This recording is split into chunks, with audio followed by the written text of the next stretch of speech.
The Battle of the Somme, one of the many battles in a lesser known yet important war. World War I, a battle in the German trenches. Though some of you may not have heard of this battle, this may have been one of the bloodiest battles in the war. With the conflict originally arising from violence and the French and British troops wanting to have a victory over the Germans, to a compromise which included the British taking 141 days to finally surrender from the battle after 420,000 casualties. Although this battle is much lesser known and the first Google result for worst battles of World War I, this is a clear example of conflict, compromise, and a huge impact on the war. I'm your host and enslaved editor, Parker, and this is the Battle of the Somme. General Joseph Joffre, the commander-in-chief of the French armies, proposed an offensive on the Somme. He intended this conflict to be a French and British operation on both sides of the Somme River. However, the French reduced their position to support because of their involvement in Verdun. Eventually, it was decided that the British Third Army would create an unimportant attack, while the British Fourth Army would attack on the heavily fortified German front on Gommecourt in the northern left. General Douglas Egg of the British armies called this the Great Push Forward. He warned the government not to expect much from the battle, but boy were they proved wrong. The days leading up to the battle were organized as follows: U-Day, V-Day, W-Day, X-Days, Y1, 2, and Y days. These days were used as an attempt to cut the barbed wire in front of the German lines. However, that didn't work as planned. Their biggest mistake may have been detonating the shells at the Hawthorne Ridge mine 10 minutes before the last day, which signaled the Germans for an attack. Z-Day, July 1st, also known as Zero Day.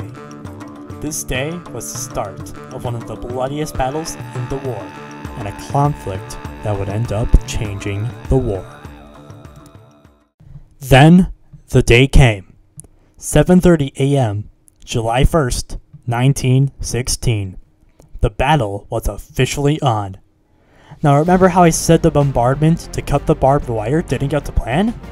This is more important and influential to the battle than you may think. Instead of being able to have an easy victory by the British, this led into this becoming a 5-month-long conflict. A soldier named Walter Hutchinson writes, "As soon as we got on the road, we saw an awful sight. For there was wounded men by hundreds coming from the line. Then the order came down. Dump everything and fix bayonets. You have got to fight for it, lads." We obeyed the order like men. I know we had a lot of lads wounded, and I had not seen anything of Charlie, my pal, since the morning. And I would bet that they regret not trying harder, because after just the first day, the British suffered over 60,000 casualties, around 21,000 of which were killed. That was 60% of the British officers involved with that day. To put that in perspective, that is almost the size of South Milwaukee, Wisconsin. They could have wiped an entire city. Not only that, but by the end of the war, this conflict would cause over 1 million casualties. A diary entry from a nurse during the war wrote, "Wounded, hundreds upon hundreds on stretchers, being carried, walking, all covered from head to foot in well-caked mud. We had horribly bad wounds in numbers, some crawling with maggots, some stinking and tense with gangrene. Through all of this, they weren't alone. Later in the battle, had thousands of Canadian, Scottish, New Zealander, and Australian soldiers. The British even brought in their first tank, which helped them advance 1.5 miles with, again, no substantial success. In mid-September, things just seemed to get worse for the British. And with every conflict comes a compromise. This battle seemed favorable towards the British. However, one bad move, one failure may have cost them this battle. There was misery for all the soldiers, and this wasn't just from the non-stop fighting. This was also from being able to go from living in luxury to living without even some of the bare necessities, including not being able to have food for multiple days without help from the other soldiers. It was just a matter of time until the British would raise the white flag and surrender. Not only that, but after this, the British suffered 420,000 casualties. It may have taken 141 days, but it was time for the British to accept this and create a compromise. November 18th, 1916, they surrendered. In this time, they have only advanced 7 miles with no success in sight. Walter Hutchinson even wrote, "We raced up and down that trench until every man was done up before we kept getting the orders about turn, double out, and then advance. We hadn't gone far up the trench before we came across 3 of our own lads lying dead. Despite 141 days of effort, perseverance, and tanks, there was never a true breakthrough to take a victory." Now remember when I said that this battle would change the war? Clickbait! Shut up, Jimmy. This battle did influence the war more than you would think. This battle taught the British a lesson the hard way. They learned how to fight in a large-scale war.